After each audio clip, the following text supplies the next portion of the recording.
Good morning po sa ating lahat. Yeah, it's my second time that I was invited by Pastor Neil. First, kung natatandaan nyo sa online. Online, kaya medyo walang ganong pressure, pero mas nakaka-pressure pag physical. So, praise God. So, our title lang ating pong message for today. Sorry po, guys, nabi ko, I cannot speak Visayan. So, I will try to speak Tagalog and English. Okay. Broken to bless. So, saan ka tatapat dito? Na-slide na. Di awot signal. Yan. I-click yung PowerPoint. Pero okay lang naman kayo na mag-control. So, sundan nyo na lang. Okay. Ayun. Okay.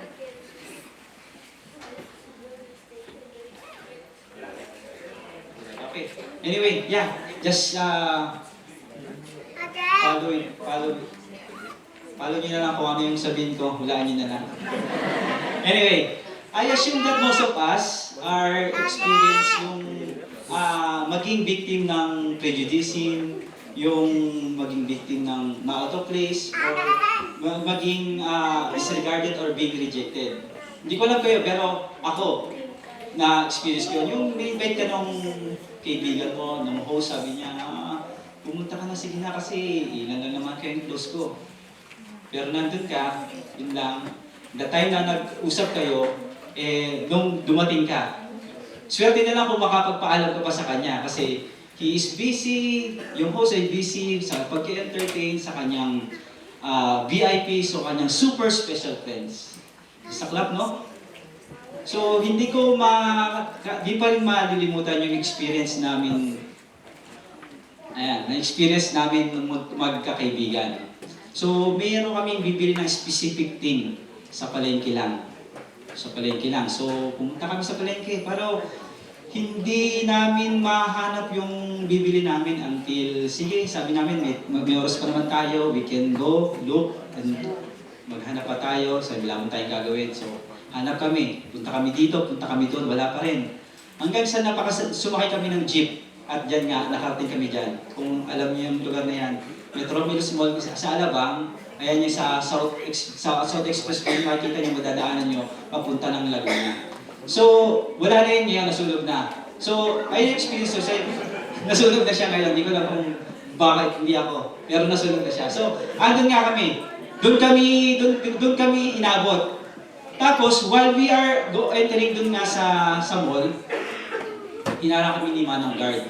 Sabi niya, mga iho, what do you think? Where do you think you are going? Saan kayo pupunta? Hindi nag-English siya. Saan kayo pupunta? Saan kayo pupunta? So, in other words, sinasabi niya na if ever may plan kayo na pumunta doon sa loob ng mall, you should be wearing a proper outfit. Pero sabi ko, di ba, sa palengke lang kami pupunta. Kasi dapat, nagsapatos man lang kayo or kaya medyo magandang sandals. So, to end the story short, nandun ako kasi nung pala, yun yung sabi niya, we should wear a proper outfit. So, by the way, nung mga panahong yon, nung mga kabataan ko pa, yung tsinelas na niya, bago mag-evolve sa millennial term na flip-flops, yung tsinelas yan, hindi yan pwede sa loob ng mall. Kasi yung tsinelas namin na nun, Spartan, Beach Walk, Rambo, ganoon lang. So, hindi yan inaalaw dun pumasok sa mall. So, ando lang ako. Ako yung naging sacrificial lang. Sabi ko, magpupilit kami. Sabi ko doon sige, pumasok na kayo. Sabi ko kay Manong Guard, iiwan na ako dito.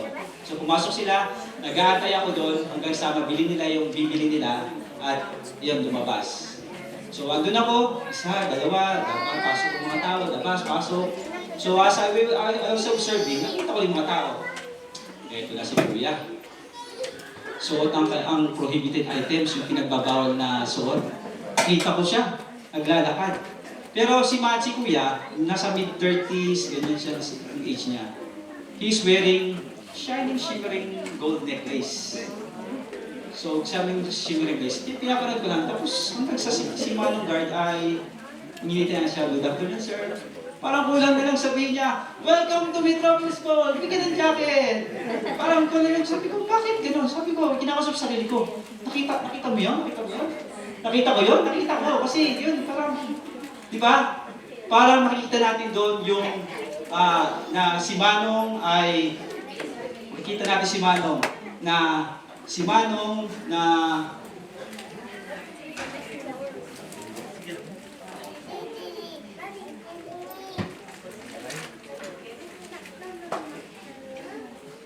ayan.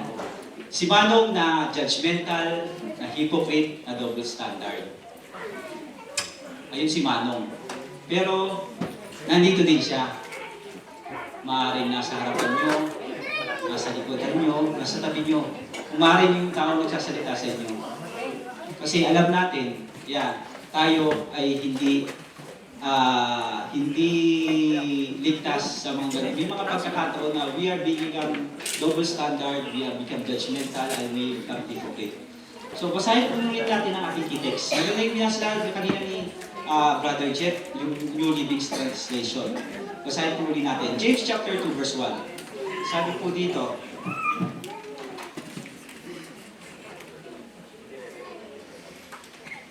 James 2 verse 1. Sabi po dito, my brethren, do not hold the faith of our Lord Jesus Christ, the Lord of glory, with partiality. So sa New Living Translation, my dear brothers and sisters, how can you claim to have faith in glorious Lord Jesus Christ if you favor some people over others? Let's pray once again po.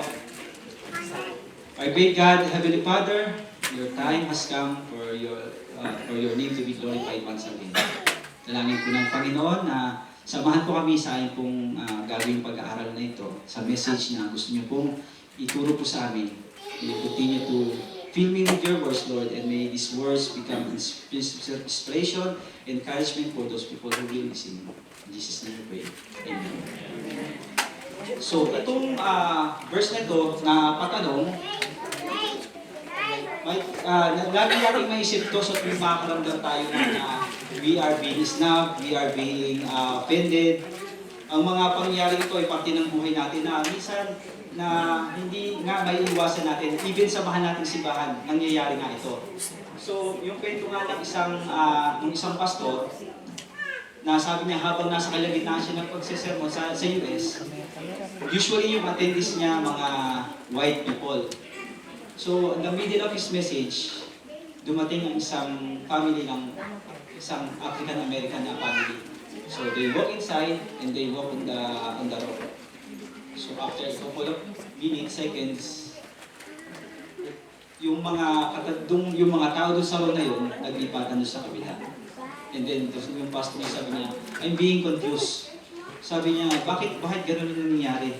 Iniisip niya yung same question nung sinasabi ni James. Sabi niya, bakit ganito? Sinasabi niya, bakit my dear brothers and sisters, my dear brothers and sisters, how can you claim to have faith in glorious Lord Jesus Christ if you favor some people over the others? So, yun yung tanong ng pastor na yon. So, iniisip natin, parang bakit nga ba may mga ganong klase nga ng tao na iniisip nila na, kiniklaim nila na they are Christians, they are claiming that they have faith in Jesus, pero they are favoring one group or one race or above the other. So, ano nga ba yung pinatutungkulan dito ni James? Nung tinatanong niya ito, yung sinulat niya to. So, kung ating mapapansin, yung church na yung church o yung mga tao na sinulatan niya dito, kung mababasa natin sa verse 2, 3, 4, sabi niya dito, basahin ko lang po. And you pay attention to the one wearing fine clothes and say to him, you sit here in good place, and say to poor man, you stand here and sit at my footstool. So, pinapabura nila yung mga mayayaman, they treated the rich well, and halos wala na silang pakialam sa mga mahihirap. So, ito si James, sumulat siya para sa mga taong to na they are being double standard. So, how can you say A, pero yung gagawin mo yung letter B? So, para maunawaan nga natin yung sinasabi din ni Brother James. So, siguro kailangan natin balikan kung ano yung mga pangyayari sa buhay niya. Balikan natin yung buhay niya sa doon sa Galilee. Magta-time travel tayo. Okay. So, binigay ko ng mga verses yung mga bata. Alina. So, tulungan nila ako para mabasa yung mga verses na to. Pero yun nga, puntahan natin yung Book of James. Sino ba yung nagsulat ng Book of James? Hindi ako. Si James. Si James. Pero sino si James? Si James, alam natin na mayroong dalawang James sa mga apostles, sa 12 disciples, di ba? Si James na little James at na yung isa si Big James, yung kapatid ni John. Pero wala sa kanila yung nagsulat ng Book of James. Ang nagsulat ng Book of James ay si James. Sinong James? Si James na kapatid ni Jesus Christ. Half-brother of Jesus Christ. O kapatid ni Jesus Christ. Siya yung nagsulat ng Book of James. So, ayun. James. So, ini-imagine ko parang yung buhay ni James, no? Ang hirap siguro ng buhay niya na kasama si Jesus Christ. Nakaka-imagine yung buhay niya na yung kaibigan mo, yung kuya mo, laging hindi nagkakamali. Yung kuya mo na hindi napapatrobol. Yung kuya mo na accepted sa mga punishment. Hindi nag-ground. Walang ginagawa sa kanya yung kanyang mga magulang. Mapipicture nga natin yung si Jesus nung mga time na yun. Tapos kung paano nila tinitreat nga si Jesus. Paano sinisip ng mga kaibigan niya, paano si Jesus Christ na wala ng 3 days? Pupunta doon sa temple, tapos hindi man lang naparusahan, pero kami, nagawa lang ng 10 bagay, pero grounded for 1 week. Parang unfair, di ba? So yun yung mga problema ng mga kapatid niya. So puntahan natin yung Mark chapter 13 verses 53-58. Yan. Anyone can help me read? Matthew chapter 13 verse 53-58.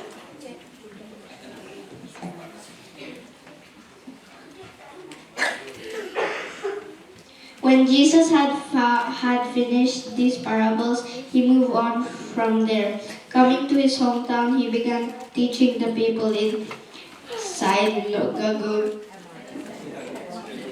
And they were amazed, where did this man get this wisdom and these miraculous powers? They asked, isn't this carpenter's son? Isn't his mother named Mary? And aren't his brothers James, Joseph, Simon, and Judas? Aren't all of his sisters with us? Where then did this man get all these things? And they took offense at him.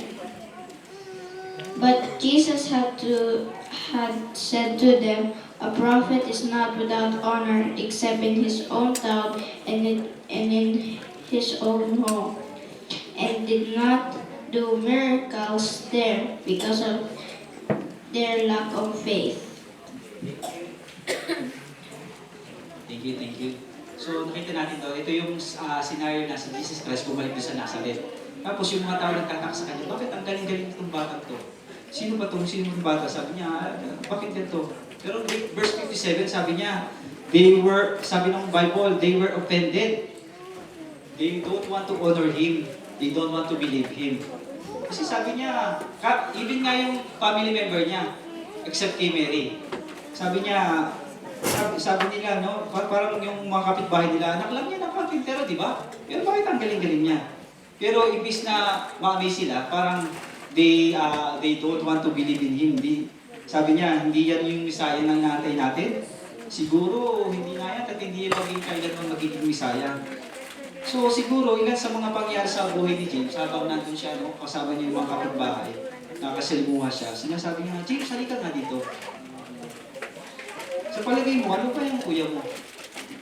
Parang, so ginagawa nilang joke yung family ni Jesus Christ. Kasi yun nga, alam nila na gano'n, parang, ayun, di ba, kagaya sinabi na, a prophet is not without honor except in his own country, in his own house. So, ayaw nilang maniwala kasi nga anak lang ng kapitero. Hindi siya yung Messiah na inaantay natin. Okay, punta natin yung susunod na verse. sa John chapter 7 verse 35. Sa apostol na si John. Sabi niya, ako na bahala dyan. So, nasaan ang kanyang mga kapatid noong time na to? Hindi natin alam. Wala sinabi ang Bible. Pero we can assume that they are very justified. Iniisip nila na okay lang yan, okay lang yan. Dapat nga yung mamatay kasi hindi naman talaga siya yung Messiah. Puro lang kahiyan ang binibigay sa amin. Puro sama ng loob, puro gulo sa aming pamilya. Bagay lang yun sa kanya. Pero paano na si James nakapagsulat? Nung libro ng James, ano yung nangyari? Ito yung kwento ni James. Ang kwento ng rejection and insult laban sa kanyang half-brother. Pero halos buong buhay ni James, nire-reject niya si Jesus Christ. Akala niya nga, baliw ang kanyang kapatid, wala silang galang, at kung ano yung mga masamang salita binibitawan nila kay Jesus Christ. Pero one thing is clear, si James did not like Jesus. And they did not believe that Jesus Christ is the Messiah. So, ito yung madilim na buhay ni James. Pero hindi naman dito nagtatapos yung maganda niyang testimony. Ang next part ng message niya to ay good news tungkol sa kanyang conversion. How this fault finder become a believer. How this attacker become an encourager. It's more on how Jesus changed the broken to blessed. So something happened. Puntahan natin yung Acts chapter 1 verse 12 to 14. Ano yung nangyari sa Acts chapter 12 to 14? Paano nagkaroon ng conversion si James at ang mga kanyang mga kapatid? Basahin natin. Acts chapter 1 verse 12 to 14. Then the apostles returned to Jerusalem from the hill called the Mount of Olives, a Sabbath day's walk from the city. When they arrived, they went upstairs to the room where they were staying. Those present were Peter, John, James, and Andrew, Philip and Thomas, Bartholomew and Matthew, James son of Alphaeus, and Simon the Zealot, and Judas son of James. They all joined together constantly in prayer, along with the woman and Mary the mother of Jesus, and with his brothers. Okay. So something strange happened there. So yung pangyari yon, sabi dito sa passage na binasa, na nagkaroon sila ng gathering, yung mga believers. Nagpe-pray sila for the Holy Spirit. Kasama nila doon, binanggit yung disciples. Hindi sa isang mga ito sabi yung 11 yung nandito. Siyempre wala na si Judas dito. 11 yung nandito. Kasama nila doon, sabi doon, may mga babae, pero hindi pinangalanan. Pinangalanan na si Mary. Si Mary, may kasama pa siya doon sa dulo. Doon sabi, and his brothers. And his brothers. Hindi lang na, pero sinabi doon, his brothers. Doon si Mary at ang kanyang mga kapatid. Pero anong nangyari? Paano nagbago yung isip nila? They are persecuting Jesus Christ nung anong yun, di ba? Hindi nga sila niniwala. They hate Jesus Christ for the rest of his life, no? Pero ito, nakita natin, his brothers, Mary, are there during the Pentecost. Ano yung nangyari? Wala sinasabi yung Bible, pero merong clue. Doon sa 1 Corinthians, chapter 15, verse 3 to 7. Basahin natin yung nangyari sa 1 Corinthians chapter 15, verse 3 to 7. For what I received, I pass on to you as of first importance, that Christ died for our sins according to the Scriptures, that he was buried, and that he was raised. He appeared to Cephas, and then to the 12. After that, he appeared to more than 500 of the brothers and sisters at the same time, most of whom are still living, though some have fallen asleep. Then he appeared to James, then to all apostles. Thank you. So, andun pala. So, sabi doon, nagpakita siya kay Cephas o kay Peter, kasama yung tinatawag na 12. Though, hindi na natin pagtatalunan yun. Yung 12 pinasabi doon yung disciples. Though, 11 lang sila noon. Kasi 13 pa nga kung i-add natin si Peter, 12, 13. So, pero hindi. Pinasabi si Peter, yung leader, tapos yung disciples. So, andun sila. Tapos, nagpakita siya sa disciples, sa ilang na tao? 100? 500 brethren at once. Tapos, hindi lang doon. Kasama doon si James.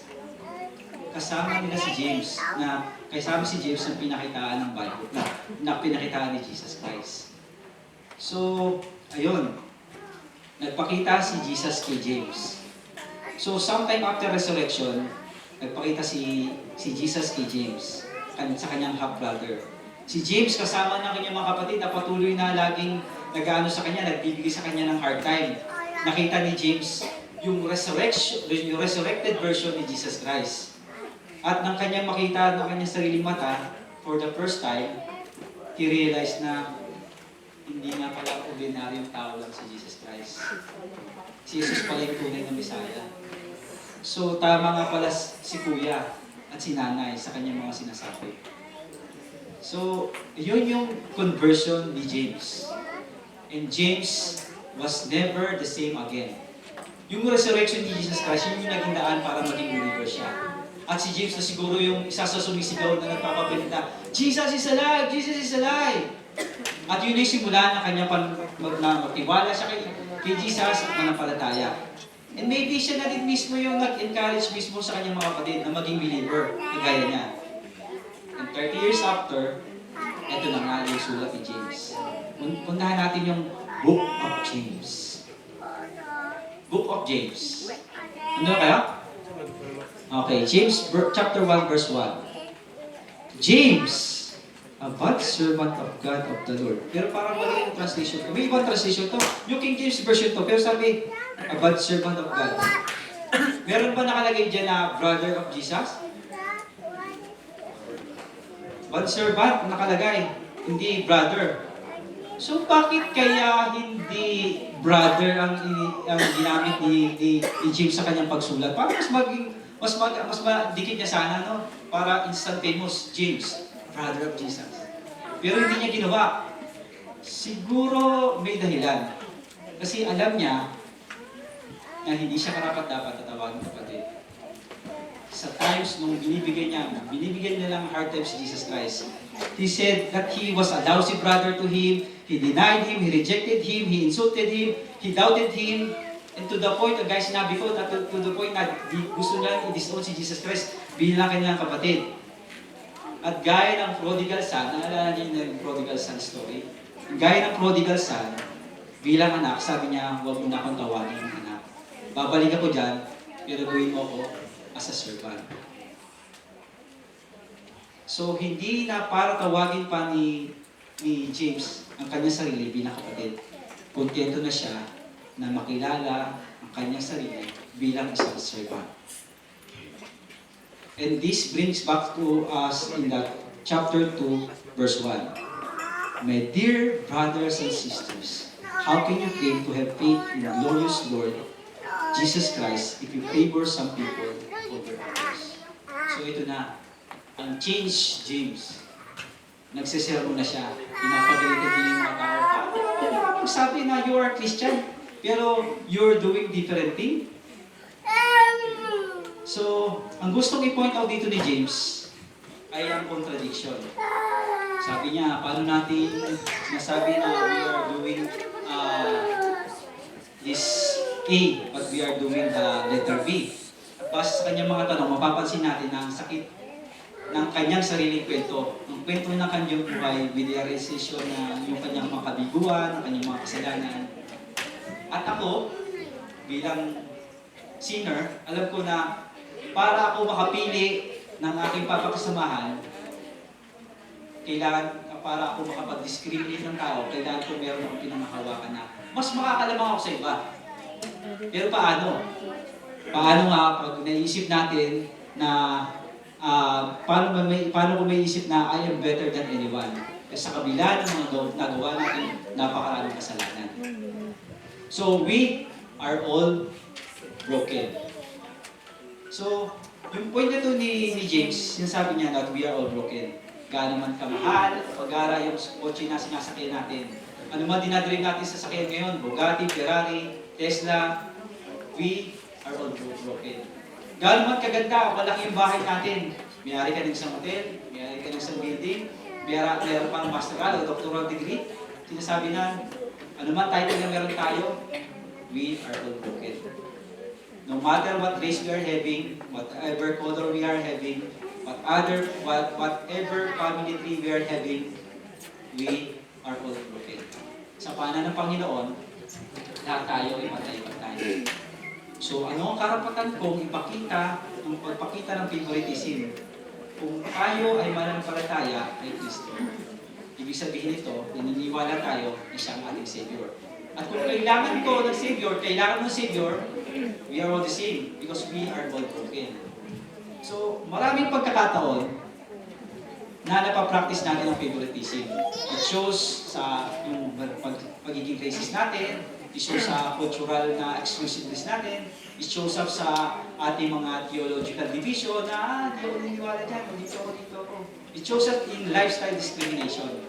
At ang end result ng mga bagay nito, alam natin that we will be having na paulit-ulit na division, magkakaroon tayo ng disunity, magkakaroon tayo ng discord. So how can we claim that we have faith in Jesus Christ and we are showing favoritism? How can you claim to have faith in Jesus Christ pero nagpo-promote tayo ng pagkakampi-kampi, pagkakahati-hati?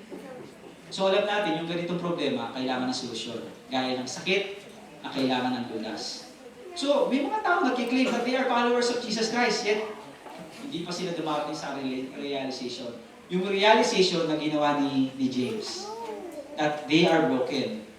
Ito pala yung simpleng solusyon para sa ganitong problema. Gaya ni James, kailangan natin ma-remind ng ating sarili. Yung time na when we realize how broken we are. Kasi pag bumalik tayo sa realization na yon, yung mga favoritism, sexism, racism, and all the others will no longer exist. Instead, mapapalitan yon ng humility, ng friendship, at ng love. At yun ang power of being broken.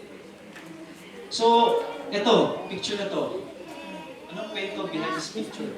So, during Sabbath school, naalala ko yung testimony ni Kevin Hart. Si Kevin Hart, isa sa best friend ni Pastor Ding during early days ng revival. So, si Kuya Ben Har ngayon nasa Pilipinas na.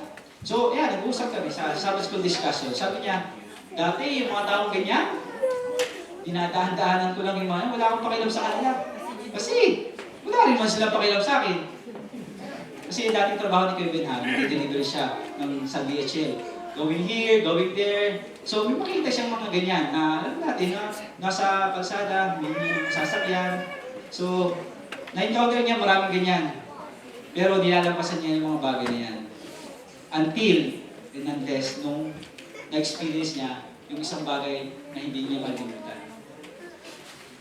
Nag-hiking sila kasama ng mga master guide. Winter time. Doon sa may sa may Jace. Sa Jubel Jace. So winter time, syempre malamig. So hindi nila anticipate that there's a storm. Hindi lang storm, hailstorm. Alam natin yung hailstorm, no? Yung mga maliliit na ano ng yelo, yung parang sintakin ng mga pellet na patuloy na bumabagsak galing sa taas sa langit. So, ilang oras sila, nandun na sila sa taas, maaga pa lang. Hapon, siguro 1 o'clock in the afternoon, nandun na sila. Pero dahil sa may hailstorm na, yung paulit-ulit na in-explain nila ng oras na yun, hinahanap nila yung daan pababa, hindi lang makita. Yung damit nila doon, okay, pang winter. Pero hindi pang snow, hindi pang hailstorm. Pang winter lang. Lamig na lamig sila. Sabi na, yung literal na meaning na the Spirit is willing but the flesh is weak. Na gusto nilang isip nila kasi may mga pamilya nag-aantay sa kanila. Gusto nilang bumaba. Kaso yun nga, yung katawan nila, bumibigay na. Hindi nila mahakbang ang kanilang mga paa. To the point, sabi ng isang kasamahan niya, sabi to the point na napaluhod na lang siya. Napaluhod na lang siya kasi hindi na niya kaya maglakad. Sabi niya, Lord, kung ito na yung katapusan ko, kayo na bahala sa pamilya ko. Hindi namin kaya. Pero lo and behold, yung mga tao kagaya nito, yun yung nagtumulong sa kanila. Inulungan sila doon, pinatuloy sila doon sa bahay ng shepherd. Ano po yung typical na bahay, di ba? Alam natin pag pumasok tayo doon, yung nangangamoy, yung bedsheet na halos parang 3 buwan na hindi nilalabahan. Tapos yun, pero pinagamit sa kanila yun. Tapos talagang wala silang naramdaman na kahit anong pag-discriminate. Alam nila na kailangan nila. So niyakap nila yung mga bagay na yun. So pinag-init sila ng tsaa. Ginamit yung parang marami ng digmang pinaglabanan yung mga Cubs na yun, di ba? Yung marami na ano. Pero ginamit nila yun. Kasi alam nila kailangan na yun. So during those times, yun nga, sabi niya, hindi na ako ganun tao. Kasi alam ko, yung mga taong yan is also children of God. So, we are all broken. I am broken. Ako rin broken, hindi ako higit sa inyo. Hindi ibig sabihin si Brother Kiko, matagal dito sa Dubai, marami na yung pera. Hindi totoo yun. Wala nga akong pera kahit piso ngayon. So, hindi ako better. Sinasabi na si Brother Kiko, elder na yan. Righteous yan. Hindi po. Yes, meron akong ilan sa mga skills na meron din siguro naman kayo. May mga experience ako na hindi niyo alam. Pero hindi sapat yon para malitin ko ang sinuman. Hindi sapat yon para tawagin ko that I am righteous compared to the others. Again, for the last time. Mahirap man o mayaman, bata o matanda, gay or straight, we are all broken. Romans chapter 3 verse 23. We are fall short. We are all sin, for all have sinned and fall short for the glory of God. I deserve nothing, you deserve nothing. Pero si God, dahil sa kanyang grace, binigyan tayo ng opportunity na magkaroon ng eternal life kasama siya. And He offers it to us. This offering, salvation and restoration. Andun, ang nagsisigaw ang katotohanan na pantay-pantay tayo, anuman ang sabihin ng iba sa atin. So, gusto kong basahin dyan, Galatians chapter 3 verse 28. There is no longer Jew or Greek, there is no longer slave or free, there is no longer male or female, for all of you are one in Christ Jesus Christ. All are broken, all are loved. Bago matapos sa part ko, gusto ko naman marinig yung response nyo. Magtatanong lang ako kasi yun yung yun yung laging ginagawa. Magtatanong lang ako ng mga question na sasagutin nyo. Okay ba yun? Okay. First question. Dubai Visayan Church, will you promote fairness and justice whenever you see favoritism and discrimination? Yes. Parang mahina. Isa pa, will you promote fairness and justice whenever you see favoritism and discrimination? Yes. Yes, let's stand. Let us stand for those who are being disregarded, for those people who's being disregarded, downgraded. Isa pa, will you try to treat everyone equally regardless of their background, culture, social group? Yes. Yan. Hindi yan madali, pero posible.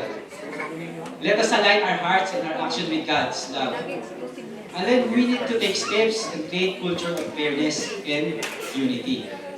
So my invitation for now sa Dubai Visayan Church and my prayer for today, mga kapatid, dumaraan man tayo sa seasons of brokenness. May mga pagkakataon na inisip natin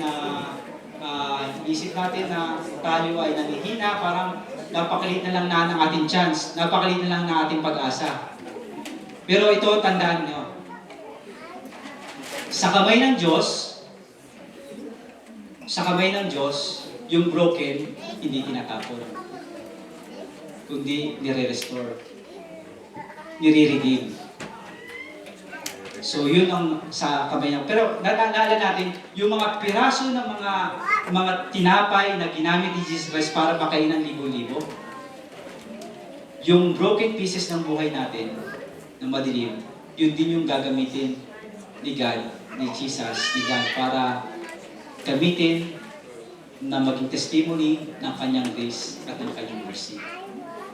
Sa pagtutapos natin, naway magkaroon tayo ng dagdag na pag-asa, magkaroon yung sinasabi ko paulit-ulit, we are broken. Tapos yung sugat na meron tayo, alam natin we are broken. So yung sugat na meron tayo, hindi yung sign that we are losers, that we are talunan. Kundi yun yung nagpapakita that we are brave, we are bold, we are strong sa tulong ng ating Panginoon. At mga kabiguan na meron tayo, ay yun, andun lang yan, pero hindi pa natatapos nun yung lahat. Hindi pa yun ang wakas. Kundi yun pa lang simula ni God working with us. Oo, we are all broken. But in God's eyes, we are all blessed. Always remember, the best is yet to come. Amen? Amen.